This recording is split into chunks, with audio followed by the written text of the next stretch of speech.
وقال رسول الله صلى الله عليه وسلم بعثت معلما لأتمم مكارم الأخلاق أو كما قال عليه الصلاة والسلام. وقال شاعر العلام شد وجود رحمة للعالمين مسجد وشد हमारो ये ज़मीन شد وجود رحمة للعالمين مسجد وشد हमारो ये ज़मीन तो कुजा ओ मन कुजा सुन्नते अहमद कुजा तो कुजा ओ मन कुजा सुन्नते अहमद कुजा बा मोहम्मद कैसा वक्त निस्बत खुदा। मोहतरम मुसल्लियान किराम, अल्लाह रब्बुल आलमीনের দরবারে কালেমাতুশ শুকর আদায় করি আলহামদুলিল্লাহ। নবী আরবি সাইয়্যিদুল মুরসালিন বিশ্ব নবীর শানে দরুদ ও সালাম প্রেরণ করি অন্তরের অন্তঃস্থল থেকে প্রাণ ভরে বলি সাল্লাল্লাহু আলাইহি ওয়াসাল্লাম। মুহতারাম হাজিরিন, আল্লাহ পাকের বিশেষ দয়ায় আপনারা কেমন আছেন? আলহামদুলিল্লাহ। আমরা গত সপ্তাহে 12 রবিউল আউয়াল সম্পর্কে কিছু কথা বলছিলাম, শুনছিলাম। সেখানে আমরা দুটি বিষয় নিয়ে কথা বলার চেষ্টা করছি। একটি বিষয় হচ্ছে মিলাদুন নবী, আরেকটি হচ্ছে সিরাতুন নবী। প্রতিটি মানুষের জীবনকে দুই ভাগে ভাগ করা।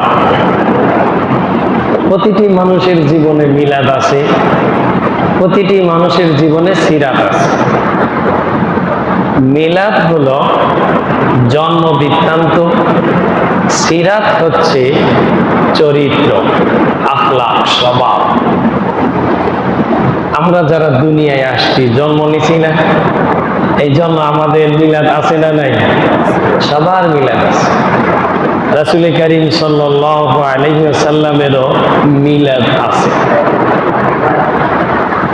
আমাদের জীবনে চলাফেরায়, কথাবার্তায়, আদান প্রদানে চরিত্র আছে, লেনদেন আছে, চালচলন আছে। এই চলাফেরা, লেনদেন, এটাকে বলা হয় সিরাত, এটাকে বলা হয় সিরাত।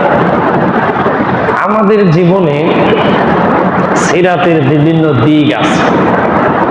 আমাদের পারিবারিক সিরাত অর্থাৎ পারিবারিক জীবন, আমাদের সামাজিক সিরাত অর্থাৎ সামাজিক জীবন, আমাদের রাষ্ট্রীয় সিরাত অর্থাৎ রাষ্ট্রীয় জীবন।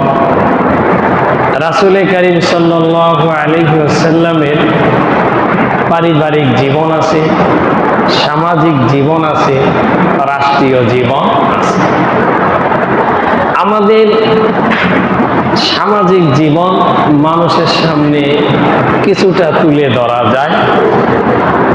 পারিবারিক জীবনে এমন কিছু কর্মকাণ্ড আমরা করে থাকি, রাষ্ট্রীয় জীবনে এমন কিছু কর্মকাণ্ড আমরা করে থাকি যেগুলো মানুষের সামনে প্রকাশ করার মতো না। কিন্তু রাসূল করিম সাল্লাল্লাহু আলাইহি ওয়াসাল্লামের পারিবারিক জীবন, সামাজিক জীবন, রাষ্ট্রীয় জীবন সব কিছু মানুষের কাছে দিবালয়ের সূর্যের মতো পরিষ্কার। সুবহানাল্লাহ, কি চরিত্রের মানুষ! তার দিনের কথা মানুষের সামনে যেভাবে বলা যেত, রাতের কথাও সেভাবে বলা যায়। সুবহানাল্লাহ, তিনি রাতে কি করতেন তাও বলা যায়, দিনে কি করতেন তাও বলা যায়। এটা হচ্ছে তার চরিত্র, তার বৈশিষ্ট্য। অর্থাৎ তার জীবনে এমন কোনো কাজ, এমন কোনো কথা নাই যে কথা মানুষের সামনে বলা যাবে না। এমন কোনো কথা নাই, এমন কোনো কাজ নাই। সুবহানাল্লাহ।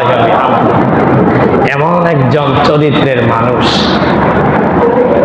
একদম ছোট ছোট বিষয়গুলো, ছোট বলছি এই জন্য নবীজির কোনো বিষয় ছোট না, সবই বড়, কিন্তু ছোট বলছি দেখতে ছোট। তিনি কিভাবে হাঁটতেন, কিভাবে ঘুমাইতেন, কিভাবে কথা বলতেন, কিভাবে দাঁত খিলাল করতেন, কিভাবে খাবার খাইতেন, সব লেখা আছে। সুবহানাল্লাহ।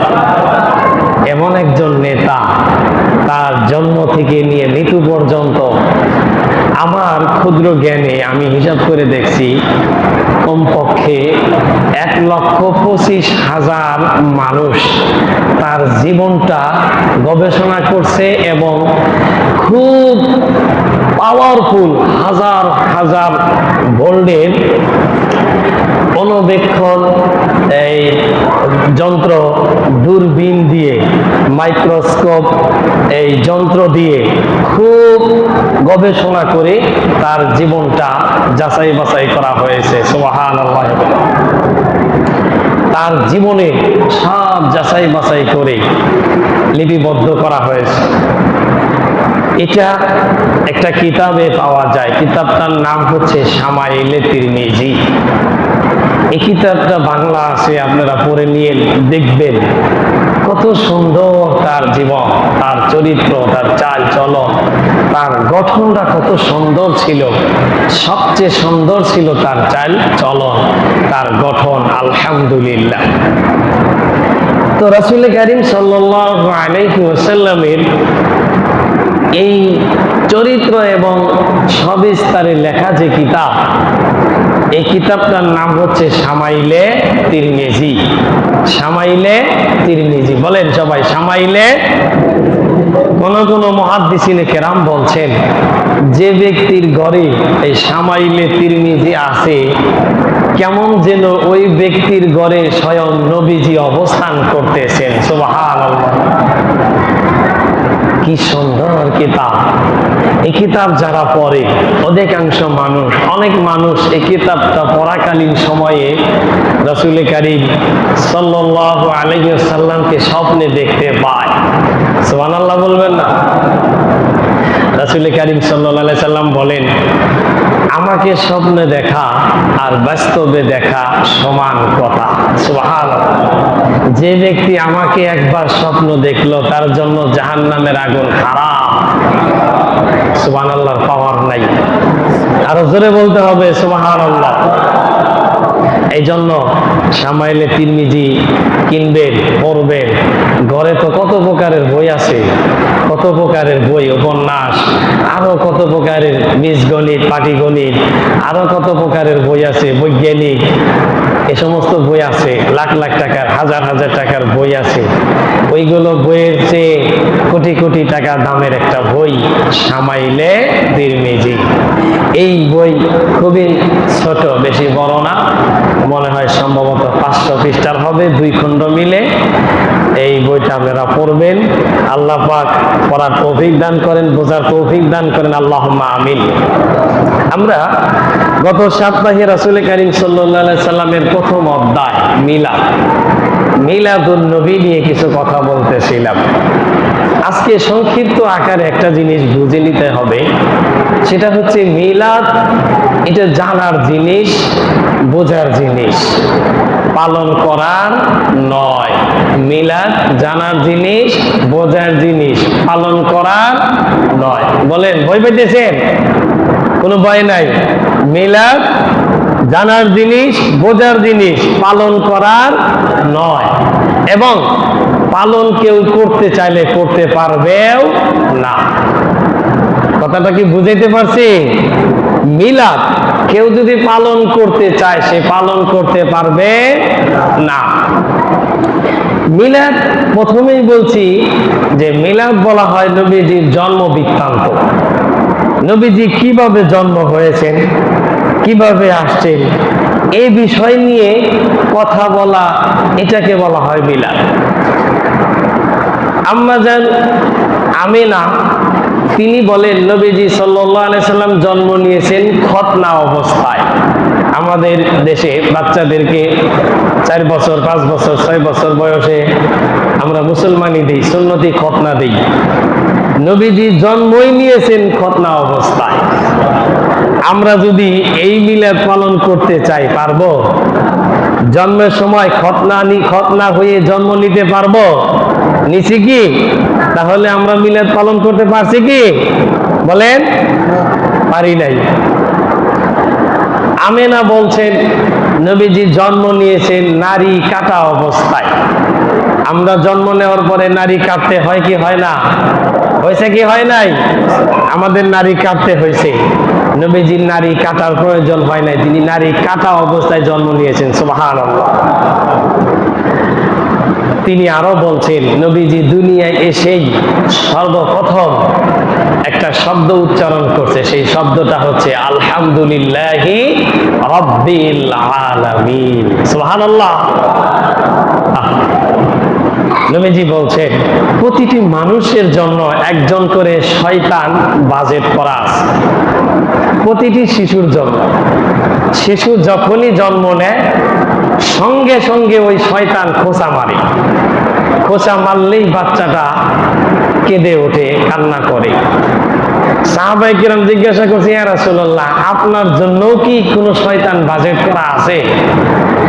নবীজি বলছেন আমার জন্য একজন শয়তান বাজেট করা আছে, কিন্তু এই শয়তানের থেকে আল্লাহ রাব্বুল আলামিন আমাকে হেফাজত করেছেন, শয়তানের ক্ষতি থেকে আমাকে হেফাজত করেছেন, এবং আমার নামে যে শয়তান বাজেট করা আছে এই শয়তান মুসলমান হয়ে গেছে। সুবহানাল্লাহ।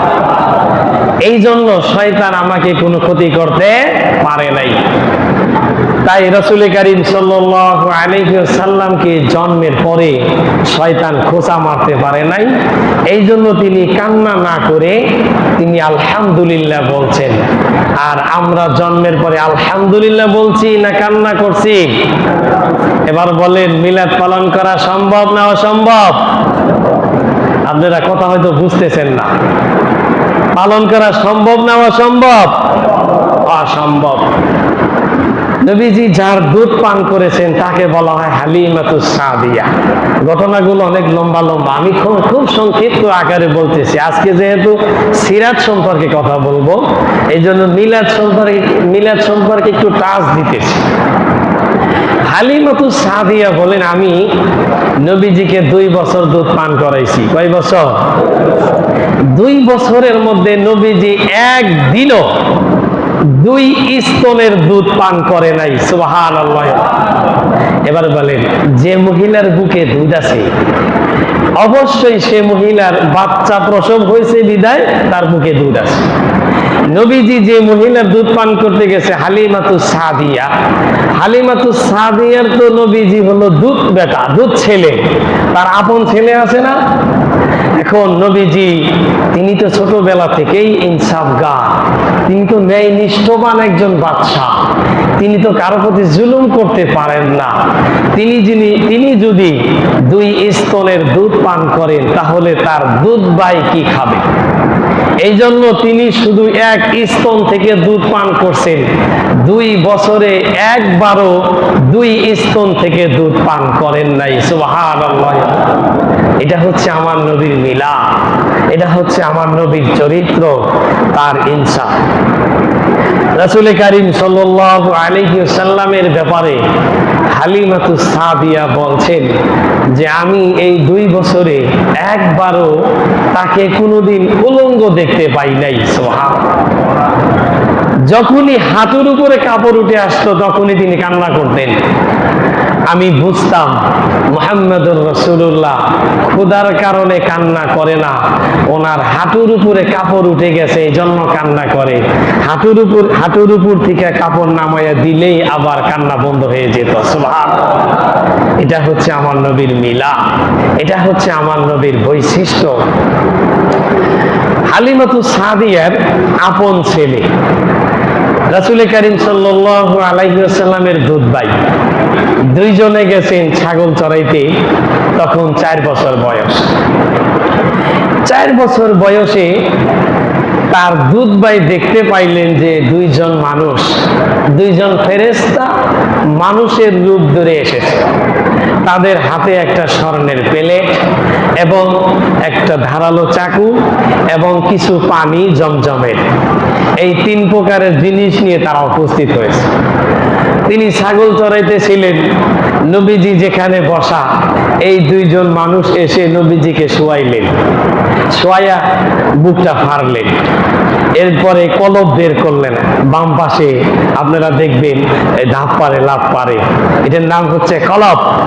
এই কলবটা বের করলেন। এই দৃশ্য দেখে ছোট বাচ্চা তার দুধ ভাই দৌড়িয়ে বাড়িতে গেছে, যা বলছে, আম্মা, আমাদের দুধ ভাই মুহাম্মদ ইবনে আব্দুল্লাহকে দুইজন মানুষ বুক ফাড়ছে, এরপরে ভিতর থেকে কলব বের করছে। তার মা দৌড়ে আসলেন, এসে দেখলেন মুহাম্মদ আগের মতো সুস্থ। সুবহানাল্লাহি ওয়া বিহামদি। মা আসতে না আসতেই মাঝখানে তাকে এই বুক অপারেশন করে ভিতরে কলব বের করে এটা জমজমের পানি দিয়ে সুন্দর করে পরিষ্কার করে আবার ভিতরে বসিয়ে দিয়ে বুকটা চাপায়া দিছেন। হযরত আয়েশা রাদিয়াল্লাহু তাআলা আনহা বলছেন, আমি জীবনে বহুবার দেখছি নবীজির গলা থেকে নিয়ে নাভি পর্যন্ত একটা জোড়া লাগার দাগ আছে। সুবহানাল্লাহ। আমি দেখছি। এখন এই যে রাসূল করিম সাল্লাল্লাহু আলাইহি ওয়াসাল্লামকে 4 বছর বয়সে তার বুকটা ফাড়লেন, কলব বের করলেন, জমজমের পানি দিয়ে পরিষ্কার করলেন, ধুইলেন, এটা কি আমাদের জীবনে হয়েছে? হয়েছে কি? হবে কি কোনোদিন? আশা করা যায়? কথা বলেন না, হবে কি কোনোদিন? হবে না। তাহলে আমরা মিলাদ পালন করব কিভাবে? এজন্য বলেন, মিলাদ পালন করার জিনিস না জানার জিনিস? হযরত আমেনা বলছেন, যেদিন মুহাম্মদ ইবনে আব্দুল্লাহ পৃথিবীতে আসলেন, সেই দিন মক্কা থেকে কয়েক হাজার মাইল দূরে সিরিয়ায় বড় বড় প্রাসাদগুলো এই নবীজির একটা নূরের প্রকাশে এইখান থেকে হাজার মাইল দূরের সেই বড় বড় প্রাসাদ বিল্ডিং গুলো দেখা গিয়েছে। সুবহানাল্লাহ। নবীজির নূরের পাওয়ারে দেখা গেছে। আমরা যেদিন জন্ম নিয়েছি সেদিন কি অনেক দূরের বিল্ডিং পর্যন্ত দেখা গেছে? কোনোদিন যাবে? এই জন্য মিলাদ এটা শুধু জানার জিনিস, মানার জিনিস নয়। এটা মানা সম্ভব নয়। এখন প্রশ্ন জাগে, যেটা জানার জিনিস, মানার জিনিস নয়, মানা যাবে না, সম্ভব নয়, এটা জেনে লাভ কি? মিলাদ সম্পর্কে জানলে 3টি ফায়দা। কয়টি ফায়দা? 1 নম্বর হচ্ছে নফল ইবাদতের নেকি হয়। কিসের নেকি হয়? নফল ইবাদতের নেকি হয়। 2 নম্বর হচ্ছে মানুষের ঈমান তাজা হয়। কি তাজা হয়? ঈমান তাজা হয়। 3 নম্বর ফায়দা, মানুষকে ঈমান আনতে বাধ্য করে। যে নবীর এত বৈশিষ্ট্য, সে নবী কি মিথ্যা নবী না সত্য নবী? সত্য নবী। এই জন্য মানুষ ঈমান আনতে বাধ্য হয়। মিলাদ সম্পর্কে খুব সংক্ষিপ্ত কয়েকটি কথা বললাম। আমরা এই কথাগুলো থেকে এতটুকু জানতে পারলাম, মিলাদ আমরা পালন করতে পারি না, মিলাদ পালন করা সম্ভব নয়। এখন রাসূল করিম সাল্লাল্লাহু আলাইহি সাল্লামের 2য় অধ্যায় হচ্ছে সিরাতুন নবী। সিরাতুন নবী, এটা পালন করা সম্ভব এবং পালন করতে হবে। সিরাতুন নবী বলা হয় নবীর চরিত্রকে, নবীর আখলাককে। আল্লাহ রাব্বুল আলামিন বলেন, ওয়া ইন্নাকা লাআলা খুলুকিন আযীম। হে নবী, আপনাকে মহান চরিত্রের আধার হিসাবে সৃষ্টি করা হয়েছে। সুবহানাল্লাহ। সমস্ত চরিত্রের উপরে তিনি। কোরআনুল কারীমে আল্লাহ তাআলা বলেন, ওয়ামা আরসালনাকা ইল্লা রাহমাতাল লিল আলামিন। পারেন? বলেন, ওয়ামা আরসালনাকা ইল্লা রাহমাতাল লিল আলামিন। তিনি জগৎ সমূহের জন্য রহমত স্বরূপ এসেছেন। সুবহানাল্লাহ। তিনি করুণার আধার, তিনি দয়া, তিনি মায়া, তিনি মমতা, তিনি দয়ার নবী, মায়ার নবী, মহব্বতের ভালোবাসার নবী। তিনি রহমত হিসাবে এসেছেন। তিনি মানুষের জন্য রহমত, পাহাড় পর্বত গাছগাছালি সকলের জন্য তিনি রহমত, জীব জানোয়ারের জন্যও তিনি রহমত। সুবহানাল্লাহ। তিনি কেমন রহমতের নবী ছিলেন। এক বুড়ি, তিনি মক্কা থেকে চলে যাচ্ছে, তার মাথায় অনেক বড় বোঝা। নবীজি জিজ্ঞাসা করলেন, আপনি কোথায় যাবেন? অমুক জায়গায়। কেন? মুহাম্মদ ইবনে আব্দুল্লাহর জ্বালায়। সে নাকি মানুষকে ধর্মান্তর করে, এই হিন্দু ধর্ম থেকে মুসলমান বানায়। আমি বাপ দাদার ধর্ম ছাড়তে রাজি নাই, সুতরাং আমি অন্যত্র চলে যাচ্ছি। নবীজি বললেন, আপনার তো কষ্ট হইতেছে, আপনার বোঝাটা আমার মাথায় দিয়ে দেন। বোঝা নিয়ে গেলেন, গন্তব্যস্থলে নামিয়ে দিলেন। এবার বুড়ি বলছে যে, বাবা কিছু হাদিয়া নেও। তিনি বলছেন, না, আমি কোনো বিনিময় গ্রহণ করতে পারি না। ইত্তাবিউ মান লা ইয়াসআলুকুম আজরান ওয়া হুম মুহতাদুন। আল্লাহ তাআলা কোরআনুল কারীমে সূরা ইয়াসিনে বলেন, তোমরা তার অনুকরণ করো যে ব্যক্তি বিনিময় ছাড়া ইসলামের কাজ করে। সুবহানাল্লাহ। এখন আমাদের দেশে অনেক বক্তা ৭০,০০০, ৮০,০০০, ১ লাখ টাকার বিনিময়ে মাহফিল করতে আসে। আপনারা তাদেরকে দোষান। আপনারা মনে মনে বলতেছেন যে এই যে হুজুর, আর এক হুজুরের বদনাম করতেছে। ১ লাখ টাকা উনি কি আপনার এই কলার চেপে ধরে নিছে? সামনে বন্দুক ধরে নিছে? আপনি ১ লাখ টাকাটা তাকে আনলেন কেন? এই যে আমার মতো যারা বিনা পয়সায় ওয়াজ করে তাদেরকে নিয়ে যান। শুনতে চান সুন্দর মিষ্টির ওয়াজ, আবার টাকা দেওয়ার সময় এই মানে বাহানা করেন, আবার টাকা দেওয়ার পরে দিছেন তো দিছেন, আবার পরে হুজুরের নামে বহুত বদনাম করেন যে ১ লাখ টাকা নিছে। এটা কি ওয়াজ করলো? এটা কি ১ লাখ টাকার ওয়াজ? আল্লাহ পাক বলছে, ইত্তাবিউ মান লা ইয়াসআলুকুম আজরা ওয়া হুম মুহতাদুন। বিনা পয়সায় যারা ইসলামের কাজ করে তাদের অনুকরণ করো। নবীজি বললেন, আমি কোনো উজরত, আমি কোনো বিনিময় নেব না। বুড়ি বলছে,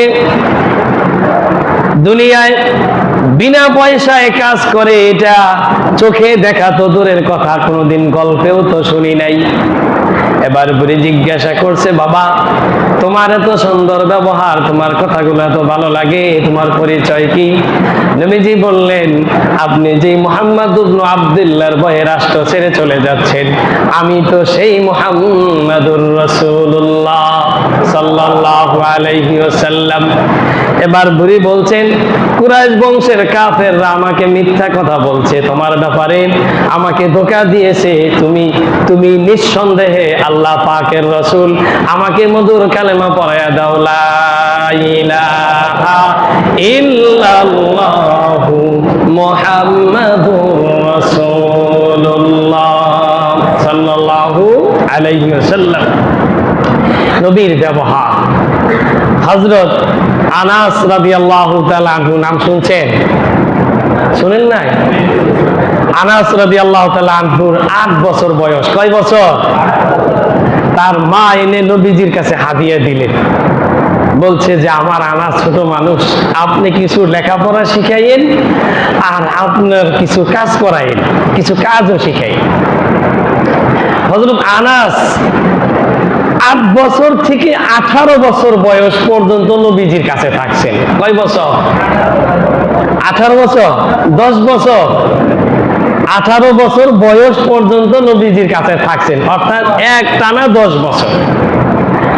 10 বছর পরে আনাস বলছে, নবীজি 10 বছরের মধ্যে আমাকে একটা ধমক দিবে তো দূরের কথা, 10 বছরের মধ্যে একবারও বলে নাই, আনাস এটা কেন করলা, এটা কেন করলা না। সুবহানাল্লাহ, কি চরিত্র!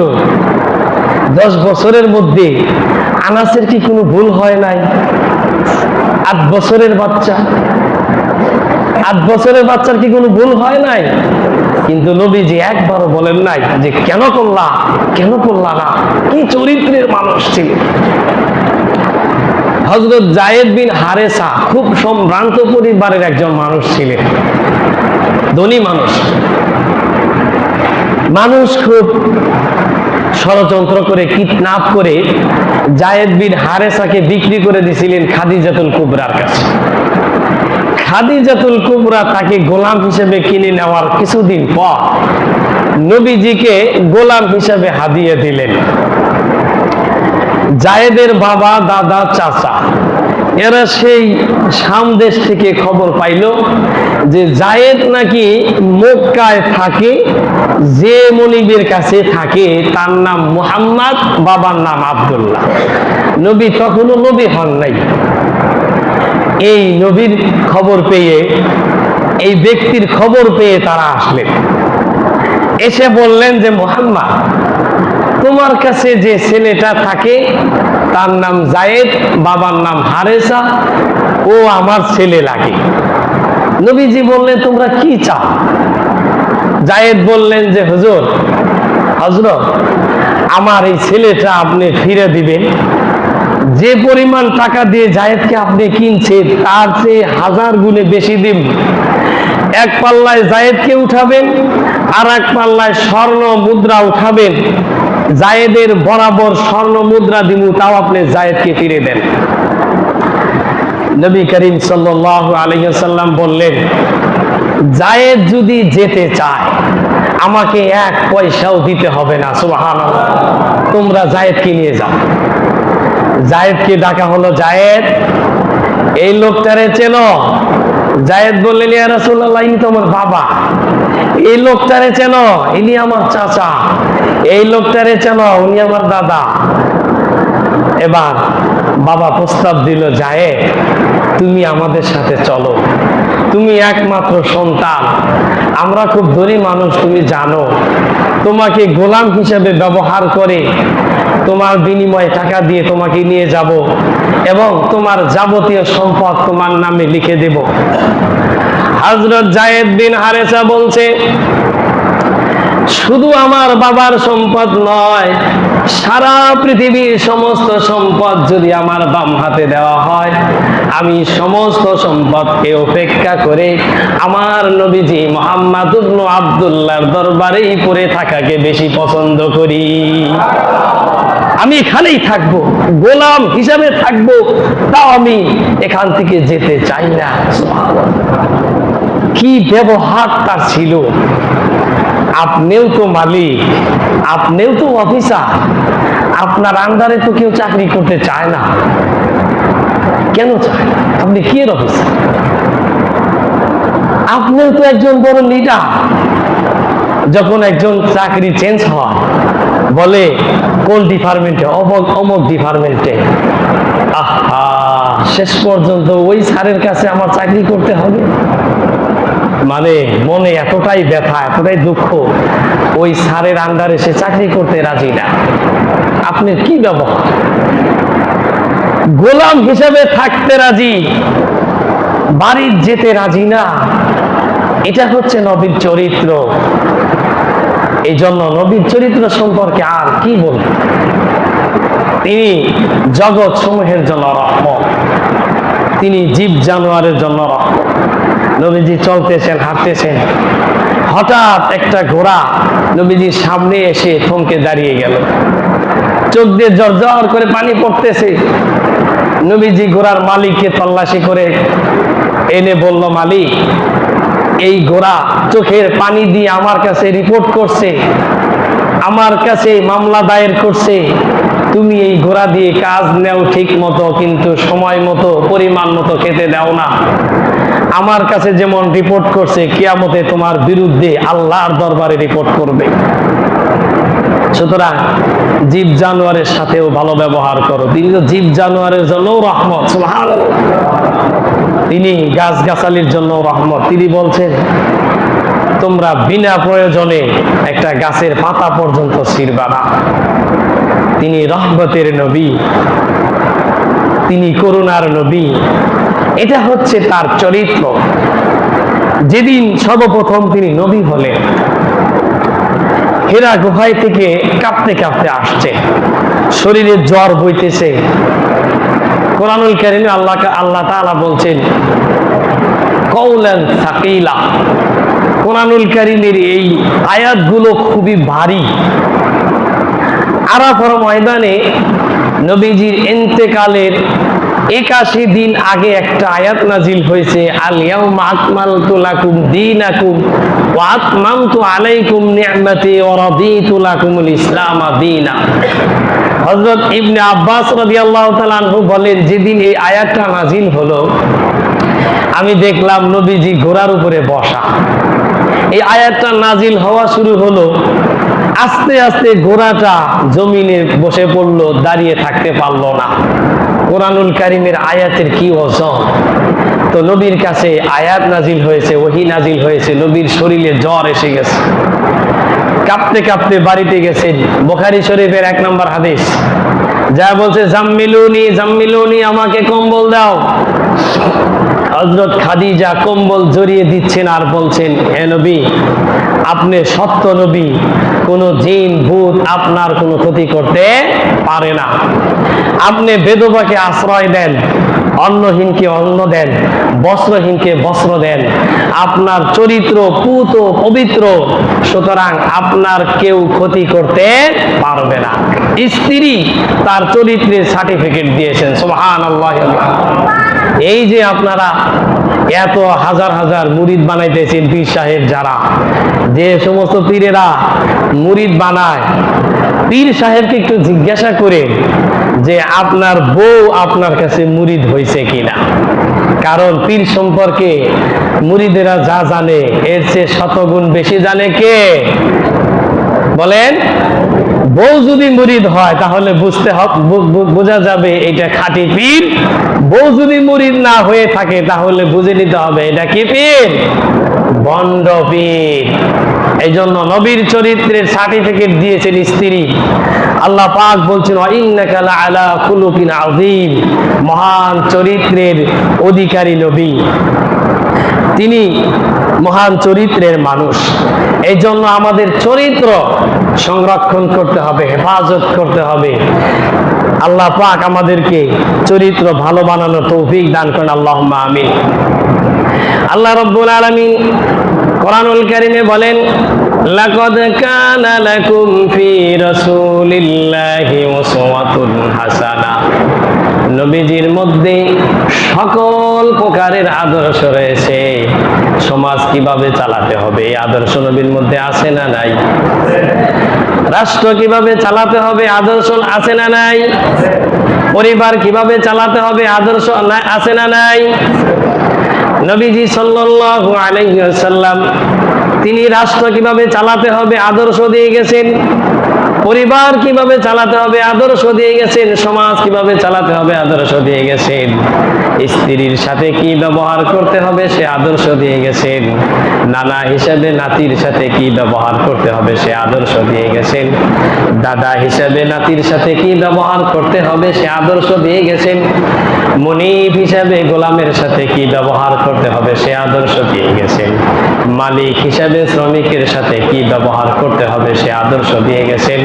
এই জন্যই তো আল্লাহ পাক বলছেন, লাকাদ কানা লাকুম ফি রাসূলিল্লাহি উসওয়াতুন হাসানাহ। নবীর মধ্যে সকল আদর্শ আছে, সুবহানাল্লাহি ওয়া বিহামদিহি। দেখেন নানা হিসেবে কি আদর্শ। একদিন হুসাইন রাদিয়াল্লাহু তাআলা আনহু বলছে, ইয়া রাসূলুল্লাহ, আমার একটা ঘোড়া দরকার। নবীজি বললেন, ঘোড়া কিনবো কেমনে? বাসায় চলো, তোমাকে আমি একটা দামি ঘোড়া দেব। বাসায় গিয়ে নবী নিজেই ঘোড়া সাজছেন। হযরত হুসাইন রাদিয়াল্লাহু তাআলা আনহু উপরে বসছেন, পিছন থেকে হাসান ঠেলতেছে, এই ঘোড়া যা। হযরত আবু হুরায়রা রাদিয়াল্লাহু তাআলা আনহু বলেন, হুসাইন, তোমার ঘোড়াটা অনেক দামি। নবীজি বলছেন, শুধু ঘোড়া দামি হবে কেন, ঘোড়ার যাত্রীও অনেক দামি। নানা হিসাবে নাতির আদর্শ, স্ত্রী হিসাবে, স্বামী হিসাবে স্ত্রীদের আদর্শ, স্ত্রীদের অধিকার। নবীজি সাল্লাল্লাহু আলাইহি সাল্লামের স্ত্রী ছিল 11 জন। কতজন? জীবনে তো একাধিক বিবাহ করবেন না, বলতেও তো ভয় পান আপনারা। কয়জন ছিল? 11 জন। নবীজির স্ত্রী কয়জন ছিল? 11 জন। একাধিক বিবাহ করা এটা কি ভালো না খারাপ? কথা বলেন। আপনাদের পক্ষে বলতেছি, আমি তো মহিলাদের পক্ষে বলতেছি না। ভালো না খারাপ? ভালো। কারা কারা পক্ষে আছেন দেখি? এই কয়জন? হাত নামা। শোনেন, কোরআনুল কারীমে আল্লাহ তাআলা বলছেন, ফানকিহু মা তাবা লাকুম মিনান নিসাই মাসনা ওয়া সুলাসা ওয়া রুবা। ফানকিহু মা তাবা লাকুম মিনান নিসাই মাসনা। যারা আরবি বোঝেন, ব্যাকরণ যারা বোঝেন, মাসনা শব্দের অর্থ হচ্ছে দুটি বিবাহ। এই যে যারা সৌদি থেকে আসছেন আপনারা বুঝবেন, মাসনা। কুরআনুল কারীমে প্রথমেই বলছে, ফানকিহু, বিবাহ করো, মা তাবা লাকুম, তোমার পছন্দ মতো মাসনা। কয়টা? দুইটা। যারা হাত উঠাইলেন না, আপনারা কোরআনের পক্ষে না বিপক্ষে? এই হাত উঠাই নাই, তারা কি পক্ষে? এবার হাত তোলেন, কারা কারা কোরআনের পক্ষে? হাত নামা। করেন আর না করেন, পক্ষে তো থাকতে হবে, ঠিক আছে? ঠিক। এবং করারও সাহস রাখতে হবে। বর্তমানে আপনারা এই আমাদের কথা তো বিশ্বাস করেন না। আমরা যদি প্রতিটি কথার পিছনে কোরআনের আয়াত বলি, হাদিস বলি, তাও বিশ্বাস করবেন না। কিন্তু ওই যে নাসা, আপনাদের খালাতো ভাই, এই নাসা যদি কোনো কথা বলে, সত্য হোক মিথ্যা হোক, চোখ বন্ধ করে আপনারা বিশ্বাস করেন। করেন কি করেন না? বোঝেন নাই মনে হয়। নাসা চেনেন? নাসা, নাসারা যা বলে সব আমরা বিশ্বাস করি, কিন্তু কোরআনের সব কথা বিশ্বাস করি। নাসারা ইদানিং গবেষণা করে বলছে, একটা বিবাহ ক্যান্সারের কারণ। আপনারা দেখেন, পেপার পত্রিকা দেখেন। নাসারা আর একটা গবেষণা করে বলছে, পুরুষ মানুষ তুলনামূলক মহিলাদের আগে মারা যাওয়ার পিছনে কারণ হলো একটা বিবাহ। একটা বিবাহ করলে পুরুষ মানুষেরা স্বাভাবিকভাবে মানসিক চাপে থাকে। যারা মানসিক চাপে আছেন আপনারা বুঝতেছেন কেমনে মানসিক চাপ। আপনার তো জায়গা একটা, আপনি যদি তার মনটা জয় না করেন, দামি একটা শাড়ি না দেন, আপনাকে আশ্রয় দিবে না। আপনি বেচারা স্বামী, রাতের বেলা এতিম, অসহায়, দরিদ্র মিসকিনের মতো একদিকে কাতরে শুয়ে আছেন। আহার কি অসহায়। আর যদি একাধিক বিবাহ থাকতো, মাথায় কোনো চাপ থাকতো না, তোর কাছে সিরিয়াল নাই, আমার আরো ব্যবস্থা আছে, ঠিক না? ঠিক। আরে অনেক মানুষ বুঝলো না কথাটা। বুঝছেন কি সবাই? নবী সাল্লাল্লাহু আলাইহি সাল্লামের স্ত্রী ছিল কতজন? 11 জন। এই জন্য একাধিক বিবাহ ভালো। আমি এই কথাগুলো একটু মজা করে বললাম। 11 জন স্ত্রীর মধ্যে 10 জন স্ত্রী ছিল বিবাহিতা, অন্য জায়গায় বিবাহ হয়েছিল, স্বামী মারা গেছে অথবা ডিভোর্স হয়েছে, তালাক হয়েছে, তারপরে নবীজি বিবাহ করছেন। একজন স্ত্রী ছিলেন হযরত আয়েশা সিদ্দিকা রাদিয়াল্লাহু তাআলা আনহা, তিনি ছিলেন কুমারী অবিবাহিতা মহিলা, বয়সেও কম, দেখতেও সুন্দরী এবং তিনি অবিবাহিতা ছিলেন। এবার বলেন 11 জন স্ত্রীর মধ্যে স্বাভাবিকভাবে তার দিকে চাহিদা বেশি না কম? আপনারা মানে কিছুই বোঝেন না মনে হয়। হ্যাঁ, স্বাভাবিকভাবে বেশি। কিন্তু নবীজি স্ত্রীদের সিরিয়াল মেনটেন করতেন। যেগুলো স্ত্রী একটু বয়স বেশি ছিলেন, যারা মনে করতেন যে স্বামী না হলেও চলবে, তারা আগেই বলে রাখতেন যে ইয়া রাসূলুল্লাহ, আমার যে দিন সময়, আমার সময়টা আমি হযরত আয়েশাকে দিয়ে দিলাম, আপনি আয়েশার কাছে থাকবেন। সুবহানাল্লাহ। অনুমতি না হওয়া পর্যন্ত নবীজি আয়েশার কাছে যাইতেন না। এমনকি নবীজি যখন ইন্তেকাল হলো, তখন আয়েশার সিরিয়াল ছিল না, অন্য স্ত্রীর সিরিয়াল ছিল। কিন্তু সেই স্ত্রী বুঝতে পারলেন নবীজি খুব অসুস্থ, আয়েশাকে নবীজি বেশি পছন্দ করেন, আয়েশার কাছে থাকলে হয়তো নবীজি মানসিকভাবে একটু সুস্থ থাকবেন। এই জন্য সেই স্ত্রী বললেন যে আপনি আয়েশার কাছে সময় কাটান। আয়েশার কাছে সময় কাটাইলেন। হযরত আয়েশা রাদিয়াল্লাহু তাআলা আনহার রানের উপর মাথা রেখে তিনি দুনিয়া থেকে বিদায় নিলেন। সুবহানাল্লাহ। এবং আয়েশার ব্যাপারে নবীজি বলতেন যে আল্লাহ, এই যে আমার এতগুলো স্ত্রী, সবার প্রতি আমার অধিকার, আমার প্রতি সবার অধিকার সমান, কিন্তু আয়েশার প্রতি আমার মনে ভালোবাসা বেশি। এটা তো আমারও অপারগতা, মন কি কেউ কন্ট্রোল করতে পারে? এই জন্য নবী বলছেন আল্লাহ, এটা আমার অপারগতা, আয়েশার প্রতি আমার ভালোবাসা এটা আমারও অপারগতা, আপনি আমাকে মাফ করে দিয়েন। আমি অপারগ হয়ে যাই আয়েশার প্রতি ভালোবাসার ক্ষেত্রে, কিন্তু খাদ্যের বেলায় সবাইকে সমান দেই, কাপড়ের বেলায় সবাইকে সমান দেই, এই স্বাভাবিকভাবে সকল ক্ষেত্রেই সবাইকে সমান দেই, কিন্তু ভালোবাসার ক্ষেত্রে আয়েশার ভালোবাসাটা বেশি। এই জন্য মুহতারাম হাজরিন, স্ত্রীদের অধিকার কিভাবে আদায় করতে হবে এই আদর্শ নবীর মধ্যে আছে না নাই? আছে। আজকে তো রাষ্ট্র কিভাবে চালাতে হবে এটা বলার সুযোগ পাইলাম না। তিনি তো রাষ্ট্রও কিভাবে চালাতে হবে সে আদর্শ দিয়ে গেছেন, কি জান নাই? তার মধ্যে রাষ্ট্র চালানোর আদর্শ আছে। আল্লাহ পাক আমাদেরকে সঠিকভাবে রাষ্ট্র চালানোর তৌফিক দান করেন, আল্লাহুম্মা আমিন। এজন্য সিরাতুন নবী আর মিলাদুন নবী, মিলাদুন নবী জানার বিষয়, সিরাতুন নবী মানার বিষয়। সিরাতুন নবী অর্থাৎ নিজের চরিত্রকে বানাইতে হবে কার মতো? বলেন, আমার নেতা, যোগ্য নেতা মুহাম্মাদুর রাসূলুল্লাহ। এতদিন তো কইছেন আমার নেতা, তোমার নেতা, ছাতানাতা ছাতানাতা, ওগুলো বাদ দেন। আমার নেতা, তোমার নেতা, যোগ্য নেতা মুহাম্মাদুর রাসূলুল্লাহ। এই জন্য মুহাম্মাদুর রাসূলুল্লাহকে নেতা মানতে হবে। তিনি এখন চলে গেছেন, তার আদর্শ যারা বাস্তবায়ন করতে চায় তাদেরকে নেতা মানতে হবে।